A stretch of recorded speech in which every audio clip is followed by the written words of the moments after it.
صحابہ باہم بیٹھے ہوئے تھے اور آج تذکرہ چل رہا تھا نبیوں کا۔ ایک نے بولا حضرت آدم علیہ السلام کی بڑی شان ہے، وہ ابو البشر ہے، انسانیت کا نقطہ آغاز ہے۔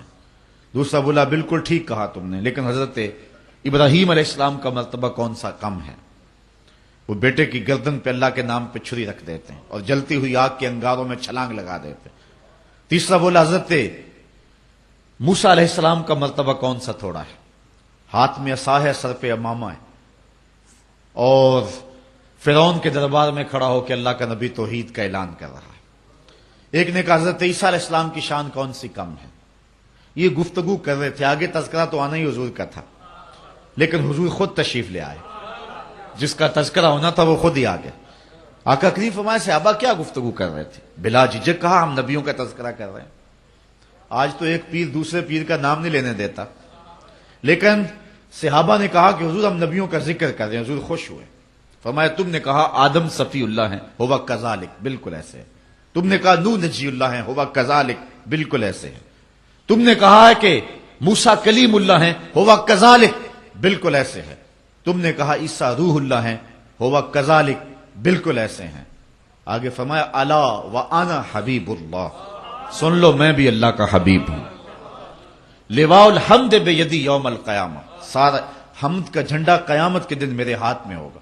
اور یہ جتنے نبیوں کا تم تذکرہ کر رہے ہو، آدم علیہ السلام سے لے کر کے حضرت عیسیٰ تک، یہ سارے کے سارے نبی میرے جھنڈے کے سائے تلے ہوں گے۔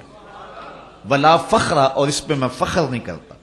یہاں ملا علی قاری نے مرقات میں بڑی خوبصورت بات لکھی، وہ کہتے ہیں بات فخر والی ہے، کرتے کیوں نہیں؟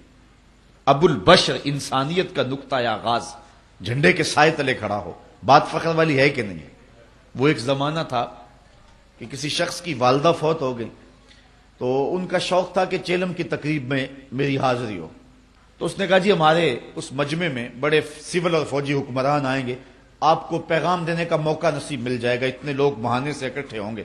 ہمارے ہاں ایک ایٹمی سائنسدان آئیں گے، تو آپ تو پھر آئیں، تو مجھے بھی شوق تھا انہیں دیکھنے کا، تو میں ان کے ہاں چلا گیا۔ جس کی والدہ فوت ہوئی اس کا تو سب کچھ اجڑ جاتا ہے، لیکن میں نے اس شخص کو دیکھا کہ اس کے پاؤں زمین پہ نہیں لگ رہے تھے، اس خوشی میں کہ آج میرے گھر کے اندر ایسے ایسے مہمان ٹھہرے ہوئے۔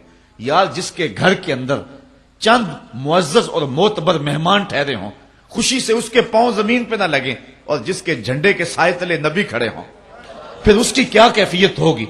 لیکن کہا ولا فخر، میں فخر نہیں کرتا۔ ملا علی قاری بولے ابو البشر، انسانیت کا نقطہ آغاز، جھنڈے کے سائے تلے، لیکن ہے ولا فخر، میں نہیں فخر کرتا۔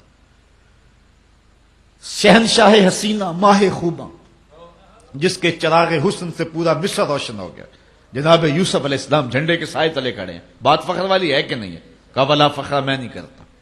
پاؤں کی ٹھوکر سے مردے کو زندگی دینے والا، اللہ کا جلیل القدر نبی، بن باپ کے پیدا ہونے والا، عیسیٰ روح اللہ، ماں کی آغوش میں نبوت کا اعلان کرنے والا، اللہ کا جلیل القدر نبی، ماں کی آغوش میں اپنی نبوت کا اعلان کرنے والا، اور اللہ کی طرف سے انہیں کتاب عطا کر دی گئی، وہ کہے جھنڈے کے سائے تلے کھڑا ہے، بات فخر والی ہے کہ نہیں؟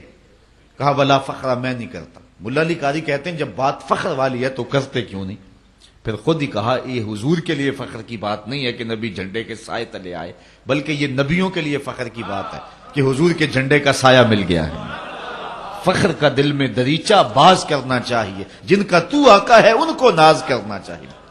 یہ ان کے لیے ناز کی بات ہے کہ حضور کے جھنڈے کا سایہ نصیب ہو گیا۔ لوگ چاند پہ جا کے فخر کر رہے ہیں، میرا نبی چاند کو قدموں میں بلا کر بھی فخر نہیں کر رہا۔ یہ حضور کے لیے فخر کی بات نہیں کہ چاند کو بلایا ہے، یہ چاند کے لیے فخر کی بات ہے کہ حضور نے بلایا ہے۔ اگر اشارہ کسی اور سمت اٹھتا تو وہ بھی قدموں میں سلامیاں پیش کرتا۔ تو اب دیکھیے کہ یہاں حضور علیہ الصلوۃ والسلام کا ذکر اور انبیاء کا ذکر ہوتا ہے، اور خالص ساری مجلس اسی عنوان سے منعقد ہوتی ہے، اور یہ سراپا دین ہے۔